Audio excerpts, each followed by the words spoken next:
that book. Okay, welcome. I am lecturing now, so I've said welcome to you. Grab some right note-taking materials and start listening and taking notes. Okay?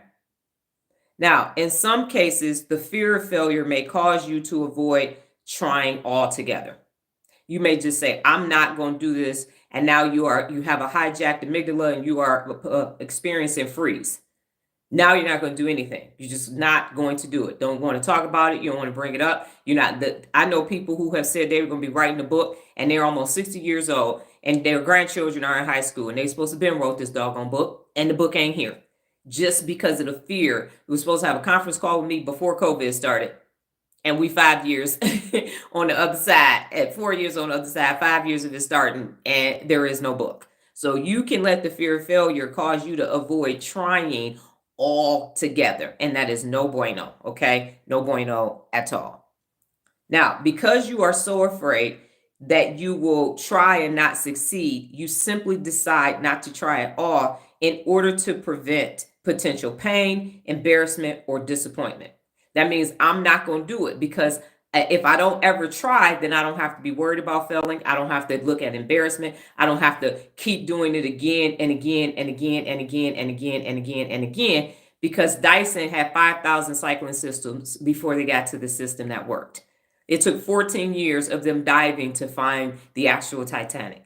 So many things. I'm in my, what is this, 11th going into 12th year with all of my research and everything that I'm doing to present personal accountability to you every day. And so you reserve the right to get better every day, but you got to get up every day and get better every day. That's how that goes. So if you can't do that because of your fear of failure, again, this is not the platform for you. So what are some of the causes of fear of failure? Critical upbringing.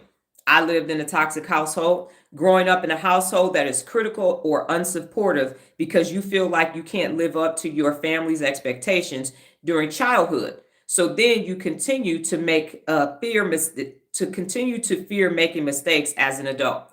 So I grew up in an environment where my grandfather, who served in World War II, didn't become a Buffalo soldier, which is part of the reason why I became an officer, and my Uncle Jerry were the people that had to approve of whatever you were doing. So I have an older sister who's 3 years older than me. It's myself, my cousin who was a year younger than me, then another cousin that's a couple more years. And so what happened was the standard was raised very, very high for my sister and I. And my cousin, whose parents were in the military, they moved back to Detroit in 1984. And as he got older, the standards got lower and lower for the boys, the men in our family, but they were still extremely high for my sister and I.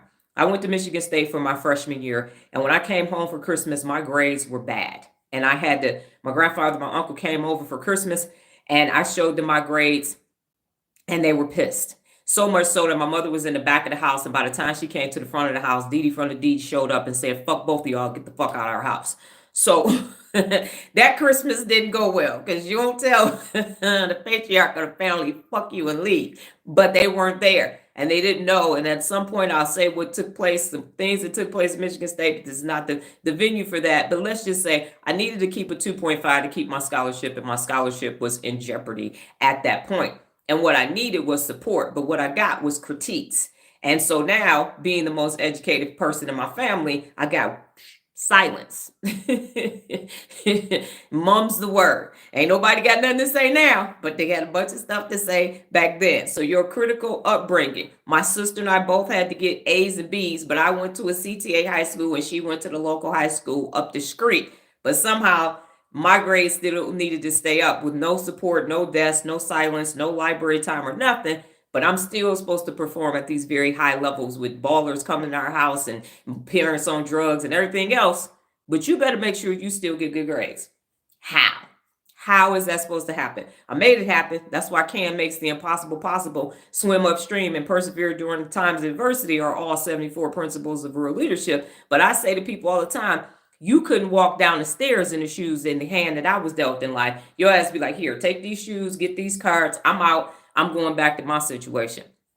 Ain't no way you would have started from where I started and ended where I ended and all of the stuff in between and still be vertical, not addicted to drugs or alcohol, sane, and not trying to plot somebody's untimely demise.